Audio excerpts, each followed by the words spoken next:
नमस्कार मित्रांनो, इन्व्हेस्टमेंट माहिती यूट्यूब चॅनलवर तुमच्या सगळ्यांचे स्वागत आहे. तर मित्रांनो, कॅलेंडर इयर 2026 मध्ये 1 फेब्रुवारी 2026 ला जी फायनान्शियल इयर 2027 साठी जो बजेट अनाऊन्स होणार आहे, त्यामध्ये रेल सेफ्टीवर जबरदस्त अनाऊन्समेंट होऊ शकते, अशी रिपोर्टच्या थ्रू अपडेट येत आहे. आणि मित्रांनो, आजच्या व्हिडिओमध्ये आपण हीच रिपोर्टच्या थ्रू जी अपडेट आली आहे तेच बघणार आहोत. तसेच या अपडेटमुळे आपण कोणकोणत्या कंपन्यांना स्टडी करू शकतो हे पण आपण पुढे जाणून घेऊया. तर चला व्हिडिओ स्टार्ट करूया. तर इथे आपण या व्हिडिओचं हेडिंग वाचू शकतो. Modi government plans biggest ever rail safety spend of rupees 1.3 trillion report. तर चला या अपडेटला डिटेलमध्ये समजून घेऊया. तसेच अपडेटमुळे आपण कोणकोणत्या कंपन्यांना स्टडी करू शकतो हे पण आपण पुढे जाणून घेऊया.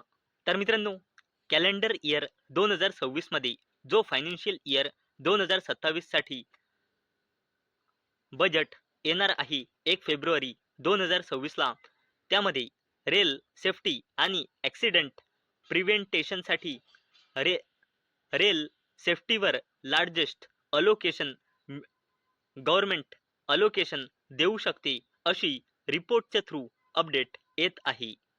आणि मित्रांनो, रिपोर्टच्या थ्रू अशी अपडेट येत आहे की रेल्वे सेफ्टी रिलेटेड प्रोजेक्टवर फायनान्शियल इयर 2027 मध्ये 1.3 ट्रिलियन रुपीज म्हणजे 1.3 लाख कोटी रुपये स्पेंड होणार आहे, जे फायनान्शियल इयर 2026च्या कम्पेअरमध्ये 12% ची ग्रोथ दर्शवत आहे.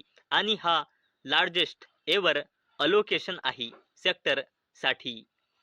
आणि मित्रांनो, इंडियन रेल्वेने रिपोर्ट दिली आहे की फायनान्शियल इयर 2026 मध्ये टोटल 31 ॲक्सिडेंट झाले आहे. आणि काय काय यात थोडी जी बेसिक इन्फॉर्मेशन आहे ती आपण यामध्ये बघू शकतो. आणि मित्रांनो, number of accidents per million train kilometre decrease झाला आहे.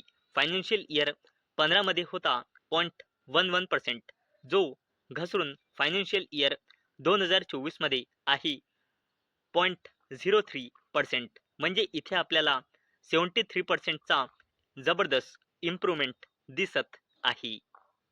तर मित्रांनो, गव्हर्नमेंटने फायनान्शियल इयर 2023 मध्ये रेल्वे सेफ्टीसाठी 87,327 कोटी रुपयांचा अलोकेशन दिला होता. फायनान्शियल इयर 2024 मध्ये 1.01 ट्रिलियनचा अलोकेशन दिला होता, म्हणजे 1 लाख कोटी रुपयांपेक्षाही जास्तीचा. आणि फायनान्शियल इयर 2025 मध्ये रेल्वे सेफ्टीसाठी गव्हर्नमेंटने अलोकेशन दिला होता बजेटमध्ये 1.14 ट्रिलियन रुपीजचा, म्हणजे 1,14,000 कोटी रुपयांचा.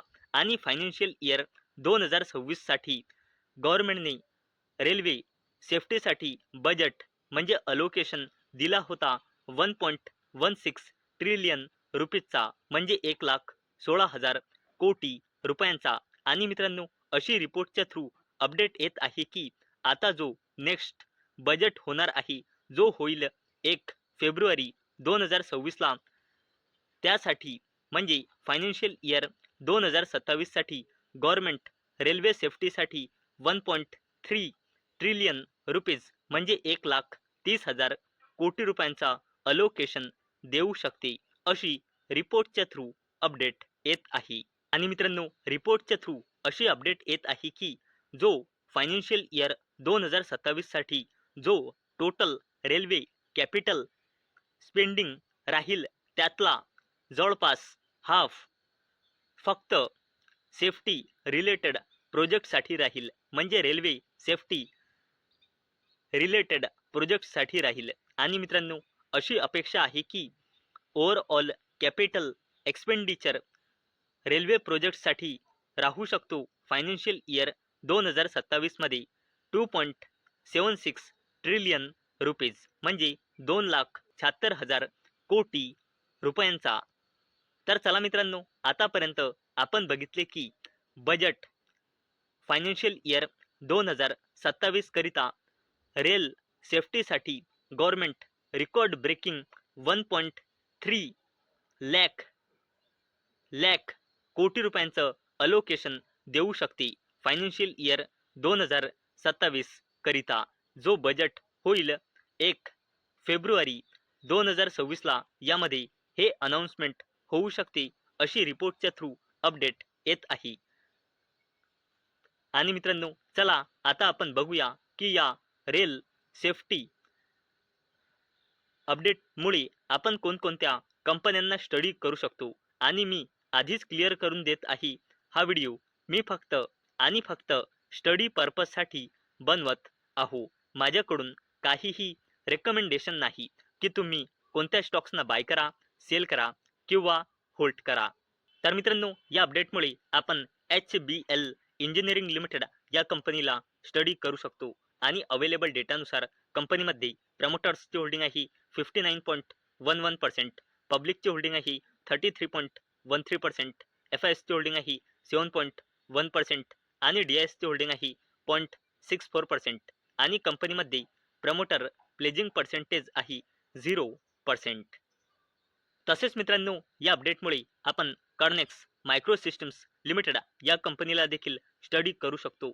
आणि अवेलेबल डेटानुसार कंपनीमध्ये पब्लिकची होल्डिंग आहे 70.04%, प्रमोटर्सची होल्डिंग आहे 28.97%, FISची होल्डिंग आहे 0.54% आणि DISची होल्डिंग आहे 0.45%. आणि कंपनीमध्ये प्रमोटर प्लेजिंग पर्सेंटेज आहे 8.82%. तसेच या अपडेटमुळे आपण टिटागळ रेल सिस्टम्स लिमिटेड या कंपनीला देखील स्टडी करू शकतो. आणि अवेलेबल डेटानुसार कंपनीमध्ये प्रमोटर्सची होल्डिंग आहे 40.46%, पब्लिकची होल्डिंग आहे 37.19%, DISची होल्डिंग आहे 12.8%, FISची होल्डिंग आहे 9.56% आणि प्रमोटर प्लेजिंग पर्सेंटेज आहे कंपनीमध्ये 0.06%. तसेच मित्रांनो, या अपडेटमुळे आपण रेलटेल कॉर्पोरेशन ऑफ इंडिया लिमिटेडला देखील स्टडी करू शकतो. आणि अवेलेबल डेटानुसार कंपनीमध्ये प्रमोटर्सची होल्डिंग आहे 72.84%, पब्लिकची होल्डिंग आहे 22.83%, FISची होल्डिंग आहे 3.54% आणि DISची होल्डिंग आहे 0.79% आणि कंपनीमध्ये प्रमोटर प्लेजिंग पर्सेंटेज आहे 0%. तसेच मित्रांनो, या अपडेटमुळे आपण राईट्स लिमिटेड या कंपनीला देखील स्टडी करू शकतो. आणि अवेलेबल डेटानुसार कंपनीमध्ये प्रमोटर्सची होल्डिंग आहे 72.2%, पब्लिकची होल्डिंग आहे 15.62%, DISची होल्डिंग आहे 8.67% आणि FISची होल्डिंग आहे 3.51% आणि कंपनीमध्ये प्रमोटर प्लेजिंग पर्सेंटेज आहे 0%.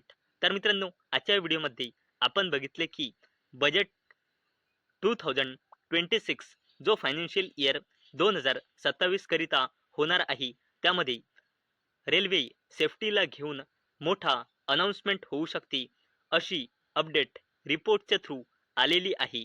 आणि आजच्या या व्हिडिओमध्ये आपण हीच अपडेट बघितली आहे. तसेच या अपडेटमुळे आपण कोणकोणत्या कंपन्यांना स्टडी करू शकतो हे पण आपण आजच्या व्हिडिओमध्ये बघितले आहे. तर मित्रांनो, मला अपेक्षा आहे आजचा आपला व्हिडिओ तुम्हाला इन्फॉर्मेटिव्ह वाटला असेल.